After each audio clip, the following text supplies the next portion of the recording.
جو ڈیفینیشن ہے نا, ابا کی ڈیفینیشن ان لبرل لوگوں کی نظر میں ہے بھائی, ہر ایک چیز کی کو ڈیفائن کیا جاتا ہے نا, فادر کسے کہتے ہیں, مدر کسے کہتے ہیں, اس کے کیا حقوق ہیں. تو یہ جو ہمارے اسمبلیوں میں بیٹھے ہوئے لوگ ہیں, ان کی نظر میں فادر اور مدر کی ڈیفینیشن یہ ہے کہ فادر اسے کہتے ہیں خان سامے کو. فادر کا کیا مطلب ہے؟ خان سامہ. گھروں میں خان سامہ ہوتا ہے اور وہ انڈے بھی لے کر آتا ہے, پیاز بھی لے کر آتا ہے, گیس بجلی کا بل بھی, پودوں میں, ہاں زبردست, پودوں میں پانی بھی ڈالتا ہے. اور وہ بھی میں کہتا ہوں باپ سے اچھا ہے, کیونکہ اس کو اس کی کچھ پیسے تو ملتے ہیں. ابا کو تو یہ سارے خرچوں کے پیسے بھی خود ہی کر رہے ہیں وہ. لیکن جیسے خان سامہ کو یہ حق نہیں ہوتا کہ اتنی خدمت کرنے کے بعد آنکھیں دکھائے. وہ آنکھیں دکھائے گا تو پولیس بلانے کی بھی ضرورت نہیں, خود ہی پکڑ کے کوٹ دیتا ہے آدمی اس کو, تو آنکھیں بھی نہیں دکھائے گا. تو ایسے ہی باپ کو اتنی بھی پرمیشن نہیں ہے کہ وہ یہ ساری ذمہ داریاں پوری کرے اور بچے کو بولو آنکھیں دکھائے. وہ آنکھیں دکھائے, تھپڑ مارے اسے کسی بات پہ, تو پھر وہ باپ نہیں ہے بلکہ کیا ہے, وہ خان صاحب. ماں پھر وہ ماں نہیں ہے, ماسی ہے, گھر میں رکھی ہوئی. آپ ماں سے تو بچہ پٹتا ہوا اتنا اچھا لگتا ہے, حقیقت بتا دو, ماں سے تو بچہ پٹتا ہوا ہی اچھا لگتا ہے. تبھی تو پتہ چلتا ہے یہ ماں ہے, تبھی تو فخر کرتی ہے جب اٹھائے کوڑ دے پکڑ کے. اس سے پتہ چلتا ہے اس کو فخر ہوتا ہے, بھائی میرے بچے ہیں. کوٹتی بھی ہے, پھر انہیں خود ہی چپ بھی کرا دیتی ہے. حکومت ماں کا آلٹرنیٹ پولیس کو ماں کا کیا کر رہی ہے آلٹرنیٹ, کہ بچے کو پولیس بچائے گی ماں کے شر سے. ان کی تبھی کہتے ہیں کہ ہمارے حضرت فرمایا کرتے تھے کہ انسان جب گناہ کرتا ہے نا, گناہ سب سے پہلا وبال اس کی عقل پہ پڑتا ہے. عقل سے ہی کام کرنا چھوڑ دیتی ہے. خدا سب کو ناراض کیا نا, گناہ شراب پی کے, زنا کر کے, اللہ سب سے پہلا اس سے عقل کو اندھا کرتے ہیں. دیکھ لو غیر مسلم جو قانون سازی کر رہے ہیں, بالکل عقل سے بالا تر. ویسے اپنے آپ کو یہ عقل پرست کہتے ہیں. یہ کون سا قانون ہے لڑکے کی لڑکے سے شادی, یہ عقل سے, عقل مانے گی اس کو؟ تمہیں کیا ہو گیا, پاگل ہو گئے ہو؟ جو کام گدھے گھوڑے نہیں کرتے, تم تو گدھے گھوڑوں کو بھی تم نے پیچھے چھوڑ دیا.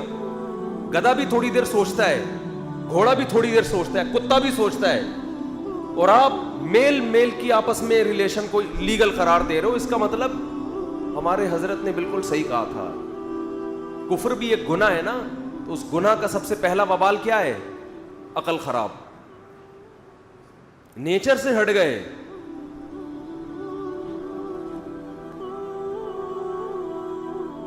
تو میں یہ کر رہا تھا کہ ماں بچوں کو کوٹتی ہوئی, بولو ہم تو پٹے ہیں ماں سے, وہی یاد ہے.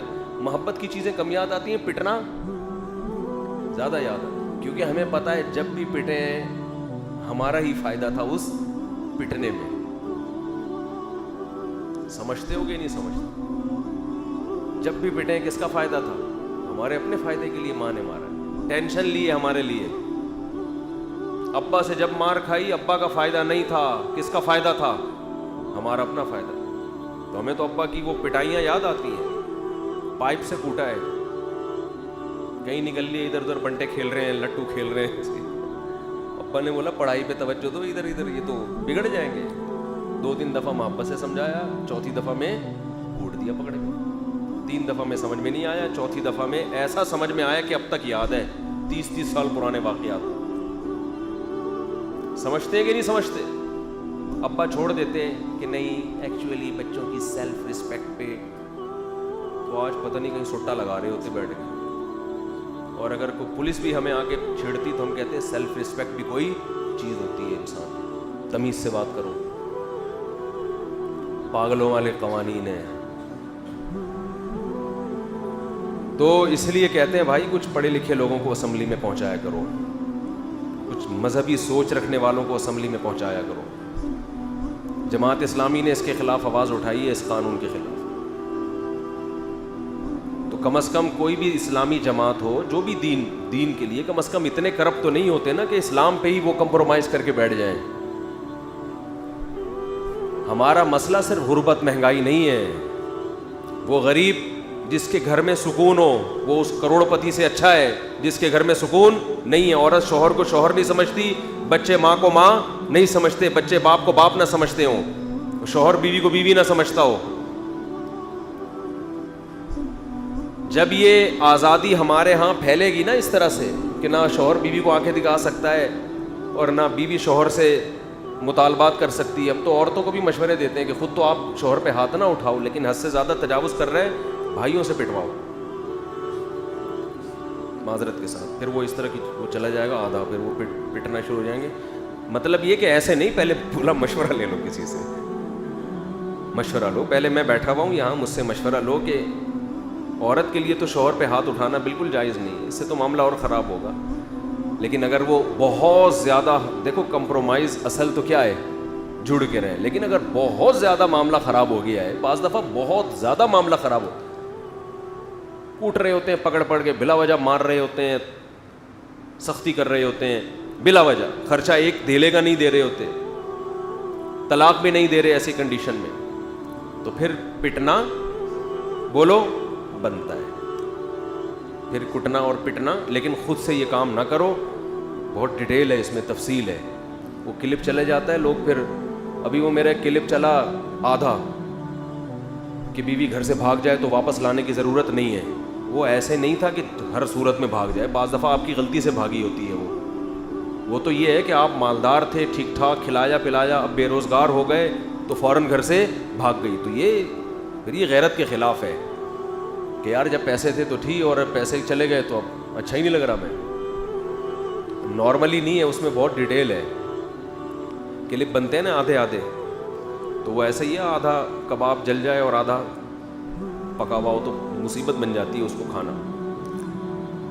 تو اللہ تعالیٰ کا بہت بڑا انعام, بہت بڑا احسان ہوا کہ اللہ نے ایک ایک چیز میں ہمیں گائیڈ کیا ہے. مسلمان کو ہر چیز کے بارے میں پتا ہوتا ہے کہ صحیح کیا ہے اور غلط کیا ہے, ہر چیز کے بارے میں. باپ بیٹے کے جھگڑے آپ بیٹھ کے حل کرو, ماہر نفسیات کے پاس جاؤ, خدا کی قسم قیامت آ جائے گی وہ جھگڑا حل نہیں کر سکتے. بس وہ یہ کہیں گے عدم برداشت کی وجہ سے ایسا ہو رہا ہے, عدم برداشت. میاں بیوی کے جھگڑے میں کہیں گے عدم برداشت کرنا سیکھیں. یہ بالکل ایسا ہی ہے. میں نے وسیم بھائی سے 1,00,000 روپے لیے اور پی گیا. اب وسیم بھائی اور میرا پھڈا ہو رہا ہے, ماہر نفسیات کے پاس گئے تو کہہ گئے یہ پھڈا ہو رہا ہے عدم برداشت کی وجہ سے. یہ کس کی وجہ سے ہو رہا ہے بھائی؟ او بھائی پہلے یہ فیصلہ کرو ظالم کون ہے, مظلوم کون ہے. جو ظالم ہے اس کو بولو یہ غلط کر رہا ہے. میں اگر غلط کر رہا ہوں تو پھر اس کا حق بنتا ہے کہ لڑے مجھ سے وہ. لیکن ان کے پاس نا ایک بڑے اچھے, میں تو ماہر نفسیات کو بھی سنتا ہوں نا, بڑے اچھے ڈائلاگ ہوتے ہیں. ایکچولی عدم برداشت اور ایکچولی محبت اور ایکچولی, ابے پہلے پتہ ہی نہیں ہے کہ اس کا حق ہے کیا. پہلے یہ تو فیصلہ کرو کہ ظالم کون ہے, مظلوم کون ہے. تو جو ظالم ہے پہلے اس کو بتاؤ بھائی غلطی تمہاری ہے, اصل میں غلط تم ہو, اس کو پورا حق ہے کہ تم سے بدلہ لئیے. پھر مظلوم کو کہا جائے گا کہ یار اگر تو برداشت کر لے تو اچھا ہے, جھگڑا ختم ہو جائے گا. حدیث میں آتا ہے جو حق پر ہونے کے باوجود جھگڑا ختم کر دے تو میں اس کے لیے جنت کے بیچ میں گھر کی ضمانت لیتا ہوں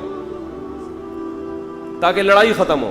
لیکن اس کو پھر رائٹ دیا جائے گا, بھائی تجھے جھگڑا کرنے کا حق ہے, فضیلت یہ ہے کہ نہ کر, اچھا ہے لڑائی ختم ہو, پھڈا ختم ہو, لیکن رائٹ ہے تمہارا. اگر اس پہ قائم رہتے تو ہم پھر ظالم کو پکڑیں گے. پھر ظالم کو یہ نہیں کہیں گے کہ وہ جھگڑا ختم نہیں کر رہا ہے, اس کا مطلب وہ 2 نمبر آدمی ہے. وراثت کے جھگڑے آتے ہیں نا, بڑا بھائی چھوٹے کی وراثت ہڑپ کر کے بیٹھا ہوا ہوتا ہے. تو اب بڑے کو پتہ ہے کیا تکلیف ہو رہی ہوتی معذرت کے ساتھ, کہ یار چھوٹا ہو کے میرے سے لڑتا ہے, میرے سے تمیز سے بات نہیں کرتا. چھوٹا بھائی ہو کے میرے سے اس اسٹائل میں بات کر رہا ہے جس اسٹائل میں میں ابھی آپ سے بات کر رہا ہوں, دلائل لے رہا ہے, اسٹائل دیکھو اس کو چاہیے آرام سے بات کریں. تو میں کہتا ہوں بڑے سے اس کے پیسے دے دو, پھر اگر اس کا اسٹائل خراب ہوا تو اس کو میں سیدھا کروں گا. اس کی FIR پولیس میں کٹواؤں گا کہ اصل میں قانون یہ ہونا چاہیے تھا کہ باپ نے اگر کبھی بیٹے پہ سختی کی اور بیٹے نے باپ کو آنکھیں دکھائیں تو FIR کس کے خلاف کٹنی چاہیے؟ بیٹے کے خلاف. باپ کو یہ حق ہے کہ وہ پولیس کو بلائے کہ یہ دیکھو یہ مجھے باپ نہیں سمجھتا. قانون یہ ہونا چاہیے تھا. ماں اگر کبھی بچے کو کوڑ دیا پیٹ دیا اور بچے نے ماں کو کوئی گالی دے دی یا ہاتھ اٹھایا, ماں کو چاہیے FIR کٹائے کس کے خلاف؟ کہ قرآن تو اف کرنے کی اجازت نہیں دے رہا اور یہ بچہ مجھ پہ ہاتھ اٹھا رہے. ماں اور باپ کے اتنے احسانات ہیں کہ اولاد ان کے احسانات کے سمندر میں ڈوبی ہوئی ہوتی ہے. یہ بات اس وقت انسان کو سمجھ میں آتی ہے جب اپنے بچے پیدا ہوتے ہیں اور اپنی بیوی کو دیکھو ان کی کیسی خدمت کر رہی ہے صبح شام, کیسی محبت دے رہی ہے ان کو. اس وقت پتہ چلتا ہے ہمارے ماں باپ نے ہمیں کیسے پالا ہوگا, ورنہ انسان بڑے ہو کر بھول جاتا ہے یہ سب باتیں. اتنا بڑا حق جس ماں نے تکلیف سے جنا, ماں کے لیے دنیا میں سب سے زیادہ آنکھوں کی ٹھنڈک اس کا بچہ ہوتا ہے. 24 گھنٹے ایک لمحہ کے لیے دائیں بائیں نہیں ہوتی. اور بچہ بھی دیکھو ذرا سا مسئلہ ہوگا بھاگے گا کس کی طرف؟ ماں کی طرف. ایک طویل عرصے تک 10 12 13 14 15 سال تک بچے کی یہ کیفیت ہوتی ہے. ہر وقت اسے کیا چاہیے؟ ماں چاہیے. اس کے بعد اتنا تو حق بنتا ہے کبھی وہ آنکھیں دکھا دے آپ کو, کسی بات پہ وہ غصہ ہو جائے, روٹھ جائے, برا بھلا کہہ دے, تھپڑ مار دے, تو اسلام آپ کو پابند کر رہا ہے کہ آپ نے ہاتھ نہیں اٹھانا, آپ نے ان کو برا بھلا نہیں کہنا. ان کا حق, ان کے احسانات زیادہ ہیں. وَاخْفِضْ لَهُمَا جَنَاحَ الذُّلِّ مِنَ الرَّحْمَةِ, رحمت سے ذلت سے بازوؤں کو جھکا کے رکھنا ان کے سامنے. یہ دوست نہیں ہے کہ جس کی آنکھوں میں آنکھیں ڈال کے بات کرو. اور باپ تو دور کی بات, اسلام نے دادا کا اور نانا نانی کا بھی یہی حق بتایا جو باپ اور ماں کا ہے. ان کے لیے قانون سازی ہو رہی ہے کہ ابا ہاتھ اٹھائیں گے تو کیا ہوگا؟ بچہ کیا بلائے گا؟ پولیس بلائے گا. اور پولیس والے میں غیرت ہوگی انشاءاللہ وہ کبھی بھی نہیں آئے گا. یہ بتا دو, اگر کوئی بچہ فون کرے گا نا کہ میرے ابا نے مجھے مارا ہے, ابھی الحمدللہ ہماری پولیس میں اتنی غیرت ہے, ایسے کچھ کیسز ہوئے, بچے نے پولیس کو فون کیا میرے ابا نے تھپڑ مارا ہے آ جاؤ. پولیس نے کہا میں نہیں آ رہا. پولیس والے نے کہا ہم بھی باپ ہیں ہم بھی اپنے بچوں کو کوٹتے رہتے ہیں, ہمیں پتہ ہے باپ پہ کیا گزرے گی. تو یہ غیرت الحمدللہ ابھی باقی ہے. تو یہ جو سینٹ میں بل پاس ہوا ہے نا کہ ابا مارے گا تو پولیس کو بلا لیں گے, تو پولیس بھی انشاءاللہ بولو نہیں آئے گی. آپ کہہ سکتے ہو پھر آپ پولیس کے خلاف عدالت میں جاؤ گے, تو جج میں اگر غیرت ہوگی تو وہ پولیس کے خلاف اس کیس کی سماعت نہیں کرے گا. تو یہ غیرت اوپر سے ختم ہوتی ہے, بالکل اوپر سے. اوپر جو سینٹ میں لوگ بیٹھے ہوئے ہیں ان میں بہت سو میں ختم ہو چکی ہے, تبھی انہوں نے قانون بنا دیا. اب آہستہ آہستہ اوپر سے یہ بغیرتی ٹرانسفر ہوگی بولو نیچے کی طرف, اگر اس کو ابھی نہیں روکا گیا تو. خیر کہاں سے کہاں بات چلے گئی, یہ تو میرا ٹاپک ہی نہیں تھا, لیکن چلو جو بھی ہو گیا وہ صحیح ہو گیا. تو بچوں کو کبھی کبھار ویسے ہی پکڑ کے یہ بتا دیا کرو کہ میں تمہارا باپ. میں اکثر وہ ایک قصہ سناتا رہتا ہوں نا, بلا وجہ بچوں پہ سختی کرنا, مارنا, کوٹنا یہ غلط چیز ہے, شریعت میں بھی اجازت نہیں.